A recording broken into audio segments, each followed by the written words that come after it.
today we're going to be teaching you how to make a flip book. So this is one I made.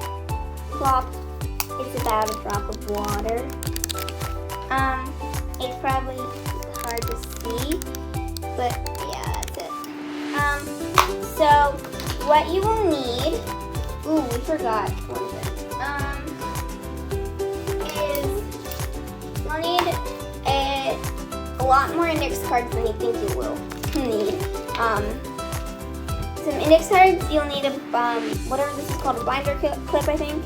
A pencil. If you have a ruler, that's great if you're wanting to make straight lines or something.